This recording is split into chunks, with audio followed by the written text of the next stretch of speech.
is a really big thing that has gotten a lot of national attention lately in the press, in the media, on Facebook, on social media. There's a few things. First of all, I think we all have to define what bullying is.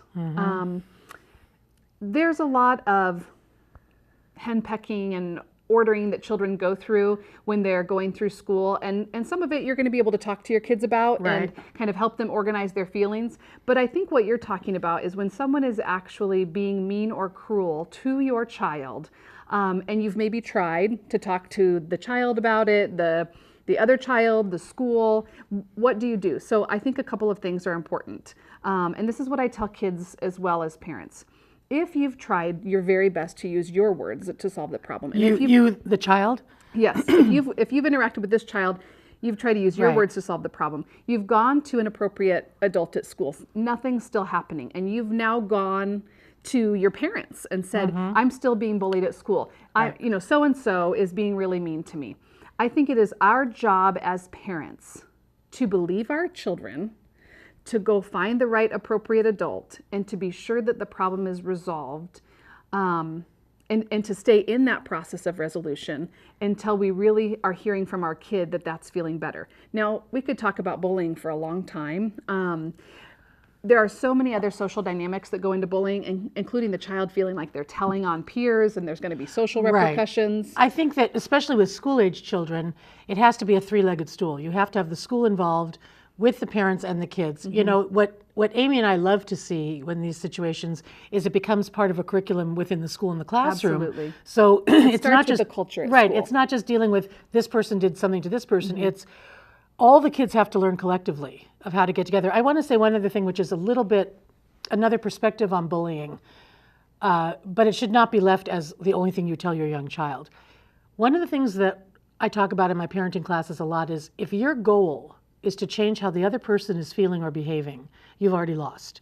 And so let's just say, I would say to the kids, if there's a bully on the playground telling me that I'm stupid or something about me, if I make my goal to make that person either be convinced that I'm not because of what I've said, and this goes for every interaction, politics, family interactions.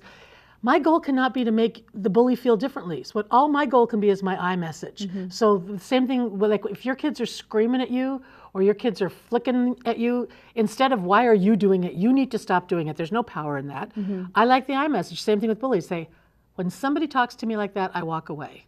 And I think that it's not the number one bullying response, but I think it's important to bring that perspective into it, because when someone bullies you, you start to like, I got to get them to just, I need my power back. And you don't get your power back by interacting. Schools are already, I think, so on to the bullying issue that they've given kids tools. You can talk about it, you can walk away, you can ask a friend, you can ask an adult. I think what's happening is when it goes beyond that, you've tried your I words, you've talked to your kid about the culture of your family, that being mean isn't okay, excluding isn't okay. Hopefully the culture of the school supports those types of messages. If that's still not happening, you have to go to the next higher level and get other adults involved until you feel like it's been appropriately resolved. And that might be different for different kids in different families, what that appropriate resolution looks like. But when it comes to bullying, unless you have some reason to believe your child is not a truth teller, which most young kids especially don't lie about stuff like that, I think it's really important to listen to them and move in the direction that makes them feel safe again for them. And the last thing I want to say on it is, because the word because the word bullying is used so much in schools now, preschools and grade school, it could be likely that your child starts to use that word when that's not really what it is. When it's like, he's bullying me. No, he's not. He just didn't want to share with you. And that's what I was saying before. Like, we have to really define the bullying first and ask your child, what do you mean when you say bullying? Because I think that that's another part to talk about. When kids complain to us that things aren't going their way, they will use the strongest word they have in their vocabulary. And so the word bully can come out because it feels good. And they might feel so overwhelmed that they need help. I think that we need to start with, what did it look like? What happened?